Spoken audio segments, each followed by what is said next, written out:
আসসালামু আলাইকুম, কেমন আছেন সবাই? আজকে আমার মুরগির খাবারে এসে যা দেখলাম সেটা হচ্ছে যে আমার যে খাবারের পাত্রগুলো ছিল এগুলো ভিতরে ছিল। এগুলা পরে এসে দেখি যে সব খাবারের পাত্র ফালাইছে এবং খাবারগুলো ফালাইছে। মুরগিগুলো একটু দেখায় আপনাদের।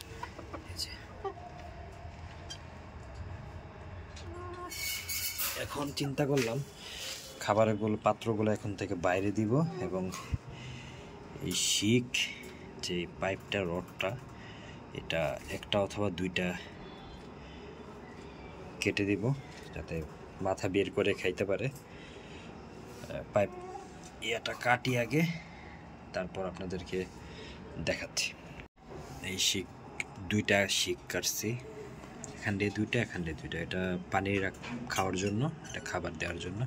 কারণ ভিতরে দিলে যেটা হয় খাবার অনেক অপচয় করে, তার জন্য খাবারগুলো এখন বাইরে দিলাম। আশা করি এখন আর খাবারগুলো অপচয় করতে পারবে না। দুইটা শিক কাটা হয়েছে, তখন আশা রাখি মাথাগুলো ঢুকবে। দেখি খাবার দেওয়ার পর কি হয়। এই যে এগুলো ভয় এখনো কাটেনি, সবগুলো একসাথেই আছে মাশাআল্লাহ। স্বাস্থ্য আছে। মুরগিগুলোর জন্য দোয়া করবেন।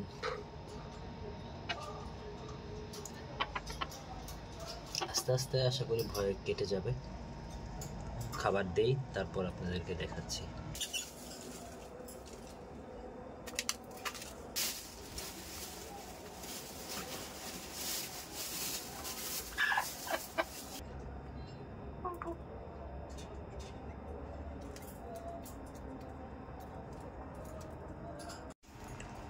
মাশাআল্লাহ মুরগিগুলা খাচ্ছে। যেহেতু দুপুরের পর থেকে খাবার ছিল না, এগুলো অনেক খিদা, এবং আশা রাখি এভাবে খাবার দিলে ফর্মুলাটা কাজে লাগবে এবং খাবারও অপচয় হবে না।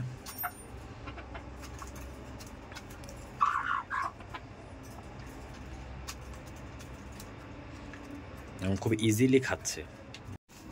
প্রথম মুরগিগুলো অনেক ভয় পাইতো, আশা রাখি এখন ভয়টা অনেকটাই কেটে গেছে। পানিটা দিয়ে দিলাম,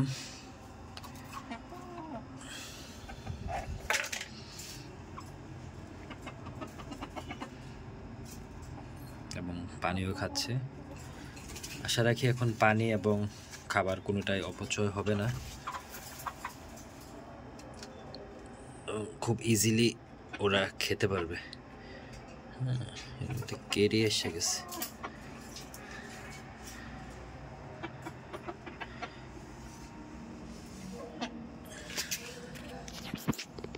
আপনাদেরকে খুব কাছ থেকে দেখাই।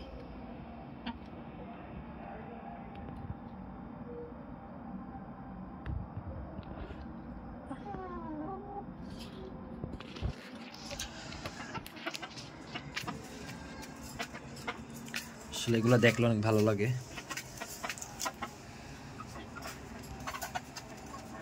এবং খুব ইজিলি এখন আমার কাছে মনে হয় যে ওদের ভয়টা অনেকটাই কমে গেছে, যেহেতু আমাকে ওরা দেখতেছে রেগুলার। আর কিছুদিন গেলে একদম ফ্রি হয়ে যাবে এবং আমাকে দেখলে আর ভয় পাবে না। প্রথম আনার পর অনেক ভয় পাইছে, এখন আশা করি আর ভয় কাজ করবে না। আর কিছুদিন গেলেই সব ঠিক হয়ে যাবে। সো আজকে এই পর্যন্তই। দোয়া করবেন মুরগিগুলোর জন্য। ভালো থাকবেন, সুস্থ থাকবেন। আল্লাহ হাফেজ।